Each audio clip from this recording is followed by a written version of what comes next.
Hey, 6th grade, it's time to do part 2 of creating our movie set, where we're going to take whatever is in the middle ground of the painting you've chosen and we're going to make some scenery. What you're going to need for this is cardboard, some glue, scissors, and any kind of coloring supply. If you don't have paint, you can use something else. And if you don't have the cardboard, you could do this with cardstock or any kind of a material that has a little bit of stability to it. Okay, last time we made the backdrop of our painting, which was the background. Today we're going to be making this scenery, and the painting that I chose, John Singer Sargent's Tents at Lake O'Hara. There's 2 tents in the middle ground, there's a tree. There's also the campfire, but I think I'm just going to make the tree and the tents for now. And I'm going to save in the foreground the person and the fire pit as like a last sort of thing to do. That'll be in our last video. So I'm going to be making those tents that'll be 3-dimensional. Now there's any number of ways that we can do this, but if my characters aren't going to be interacting with those tents, I can just make them sort of looking 3D but kind of flat at the same time. And this is something that they often do with props and scenery in theater if they're not going to really be needing them to interact with anything. Now, technically I could just make these out of bamboo skewers and white cloth if I wanted to, but I'm going to show you how to make some of these things just with the cardboard. Again, the way I show you how to do things, you're not limited to this. Okay. Now, one thing that they don't have to be concerned about in the theater, but we are for our movie sets, is to make the ground. So I'm going to be cutting a piece of white paper to be the ground.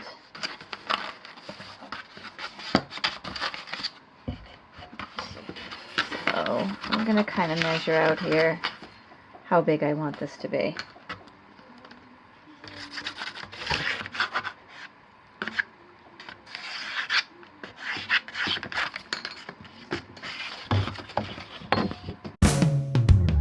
What you could do for your ground is if you wanted to use AstroTurf or cloth or anything else that looked like the ground in your painting, you're perfectly welcome to do that. So I'm going to be painting, for me I'm just going to be painting the ground, and then I'm going to take my cardboard and I'm going to draw the tents. I want to keep them as proportionally close as I can.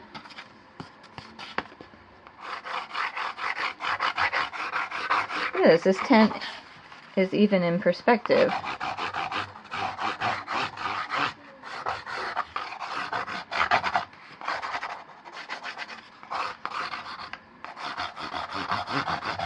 Now this is an important part here, once I finish what I've drawn, I'm going to leave sort of an extra bottom. I'm going to leave about 1 inch there, and you'll see why in a little bit. And then this other tent.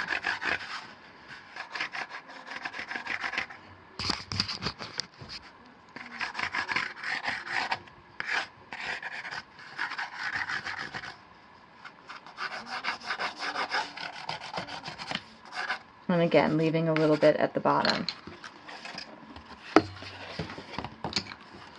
And here's my tree. Leaving some extra. If that's the end of it, I'm leaving some extra there. And then I'm going to paint these.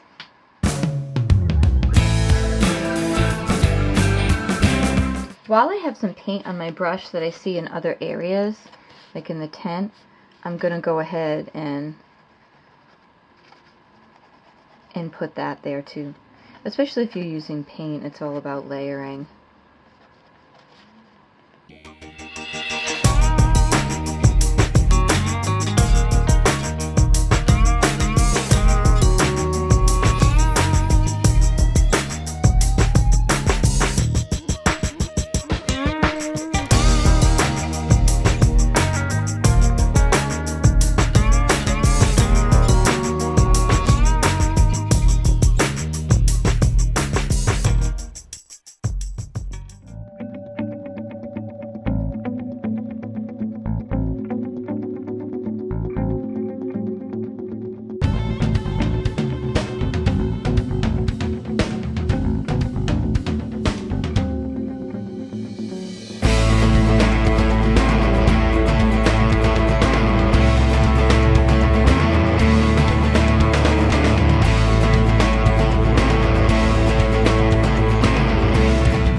now, and I actually have a big heavy book on top of my ground that I painted.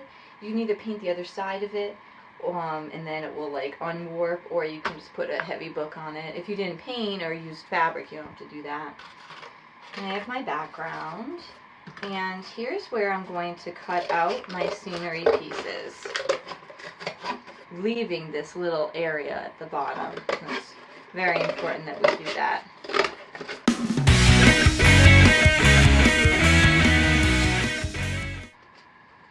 Okay, next we're going to use this little extra area, this little 1 inch, 2 inches that we left, to create a score line. And that's where we're going to cut halfway through the cardboard without actually cutting all the way through. So it's just like a really crisp little edge. So I'm setting up my ruler like this, and we don't have utility knives, and this is when we have some safety demos about that, but we can use the sharp edge of scissors as well. So I'm using a ruler.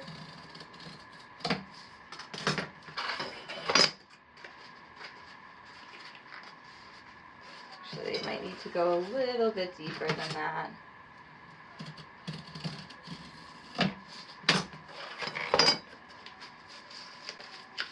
And I have this crisp fold line. And I'm going to do the same with my other tent and my tree.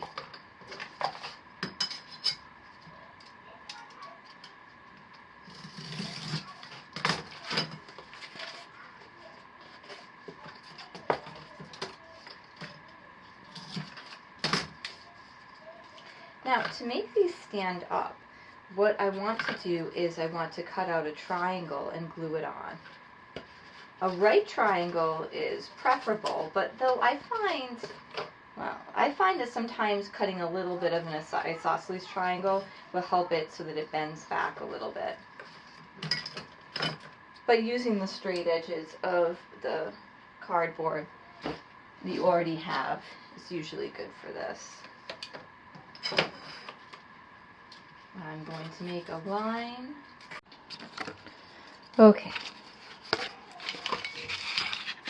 So if I use the right angle that's already in a straight piece of cardboard, kind of measure how far I need it to go. And use the geometry. We don't want it to be longer than this.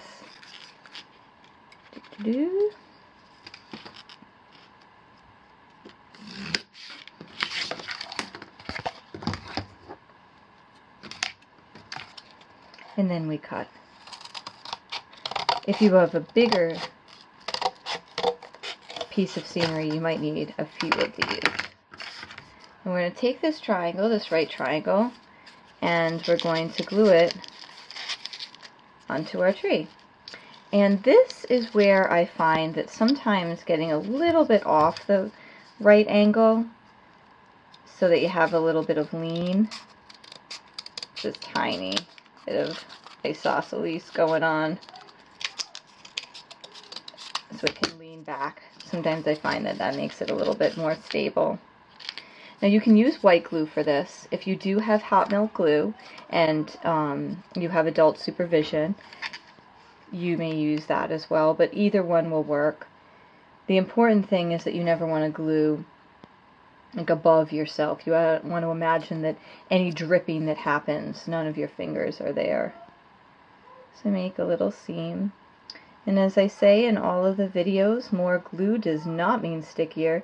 It just means that there's more surface area to dry in between the two surfaces that you want to stay together. So I'm going to hold that, whether it was the white glue or the hot melt glue. I'm holding it on.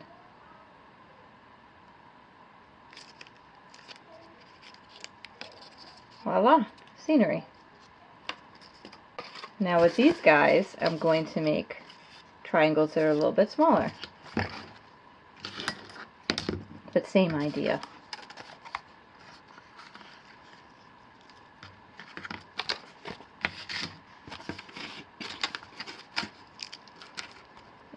do longer than this.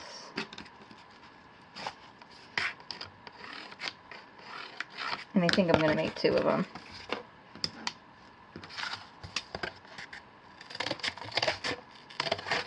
If I have this one, then I can trace this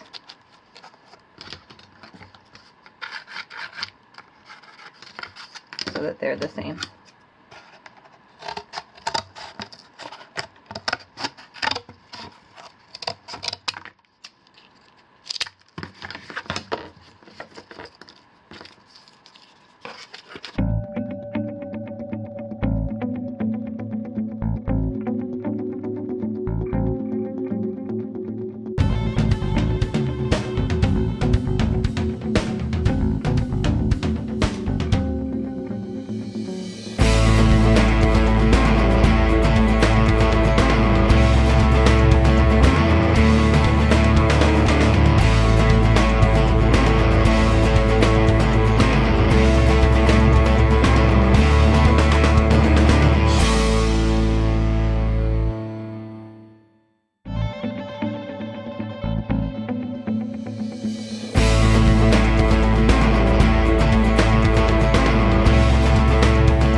I didn't do the fire pit and the little table that's in the painting just for time's sake and getting this filmed and out to you folks.